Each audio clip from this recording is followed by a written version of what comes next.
first rule of Fight Club is you do not talk about Fight Club. Well, screw that. Today we're breaking all the rules. We're diving headfirst into the twisted mind of Tyler Durden, the leather jacket-clad anarchist who lives rent-free in our mind. Tyler is the guy your inner rebel idolizes and your inner safety officer fears. He's equal parts charismatic revolutionary and walking red flag.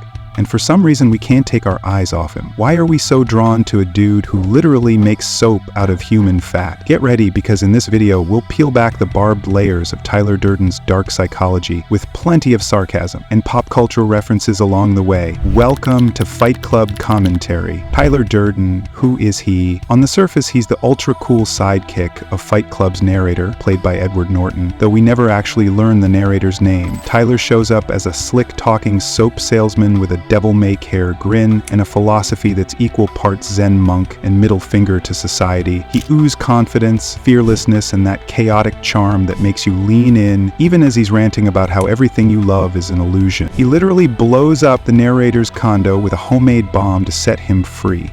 Tyler is an idea, a symbol. He stands for the part of us that wants to smash the status quo. That voice in your head whispering, quit your job, start a revolution. Alright, here comes the twist. Tyler Durden isn't real. He's just a figment of the narrator's imagination, an ultra-confident alter ego born from insomnia, identity confusion, and way too much inner frustration. Basically, the narrator's mind cracks under the pressure of modern life and loneliness, splitting into two. Think of it as Dr. Jekyll and Mr. Hyde, but with soap-making skills and a badass attitude. Tyler is everything the narrator wishes he could be, bold and fearless. Instead of seeing a therapist, which might have helped, his mind creates Tyler to cope. Tyler swoops in like a hallucinated hero and says, "You're too stuck to break out? Let me handle it." Through him, the narrator can fight back against everything he hates. His job, consumer culture, his own weakness, without taking responsibility. But here's the catch. The more the narrator relies on Tyler, the more he loses control. In psychological terms, it's dissociative identity disorder. Unlike schizophrenia, which involves hallucinations, DID is about multiple identities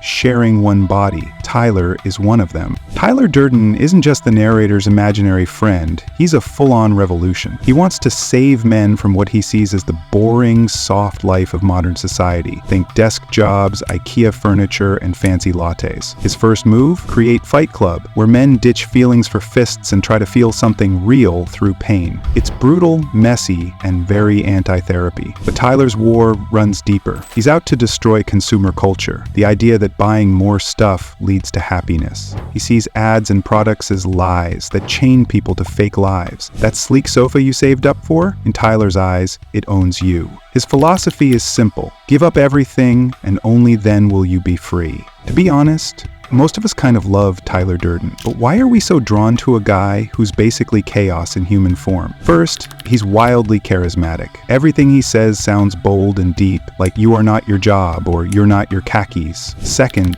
he's fearless and magnetic, the fantasy version of ourselves, the rule breaker. He's like that devil on your shoulder who makes rebellion sound like the best idea. Of course, Brad Pitt plays a big part in making Tyler so irresistible. His performance adds charm and swagger that makes even destruction look cool. Now let's get dark, as if we weren't already. As cool as Tyler might seem, Fight Club is ultimately a front row seat to a psychological breakdown. Beneath the violence and rage, it's a story about losing your sense of self. We're talking control, cult behavior, and what we might call the ego death fantasy. The idea that if you completely erase your identity, you can be reborn as something new. Once Fight Club morphs into Project Mayhem, Tyler fully steps into his cult leader role. It starts small, vandalizing billboards, sabotaging coffee shops. But things escalate fast. Operation Mayhem turns lost men into nameless, obedient recruits. They give up their individual identities, chant slogans, and follow strict, almost religious rules. In Project Mayhem, we have no names. It's not just rebellion anymore, it's groupthink, and even psychological depersonalization. Tyler's not freeing them, he's controlling them. He becomes the puppet master, pulling strings all the way to mass destruction. And this is where the ego death concept kicks in. Tyler doesn't want random chaos. He wants a twisted kind of transformation. His goal is to strip away the self, tear down the ego, erase personal identity, and remove emotional safety nets. Psychologically, it's like using destruction as a shortcut to healing, but in a dangerous, distorted way. Take the infamous lie burn scene. Tyler kisses the narrator's hand, pours lie, and forces him to stay present in the pain. First, you have to give up. First, you have to know. Not fear, know that one day you're gonna die. It's more than just a burn, it's a ritual meant to break the narrator's mental defenses. Tyler uses pain to shatter the illusion of control. From a psychological angle, this is trauma being reframed as awakening. For Tyler, only by hitting absolute rock bottom, letting go of ego, identity, and attachment, can a person be set free. It's powerful, seductive, and deeply cultish. You see it clearly when Robert Paulson dies. Suddenly, all the men start chanting his name in eerie unison. They've fully surrendered their individuality for a sense of belonging. It's a textbook example of how identity loss can feel comforting when you're emotionally lost, like giving up yourself in exchange for meaning and connection. Meanwhile, the narrator is dissociating. Tyler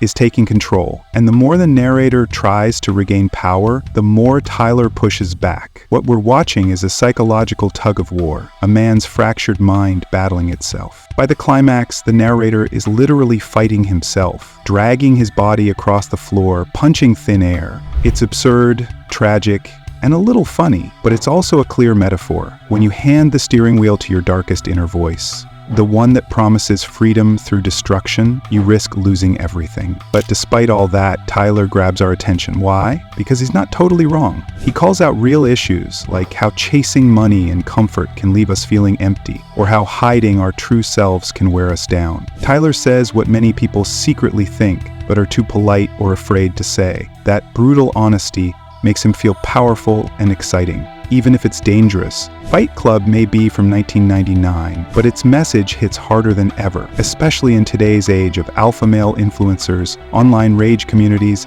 mental health crises, and podcasts promising to make you a real man. It's about men feeling lost, isolated, and powerless in a world that sells comfort but delivers emptiness. Tyler becomes the seductive voice that says, "Burn it all down to find yourself." But here's the catch. That kind of raw rebellion often leads to more emptiness, not less. What looks like freedom can quickly become another kind of prison. So next time Tyler's words hit home, remember, the truth might be there, but the path he offers, that's a trap. You don't need to blow up your world to rebuild yourself. Just face it, piece by piece. If you enjoyed this breakdown, hit that like button and subscribe for more deep dives into the wild minds of pop culture's most iconic characters.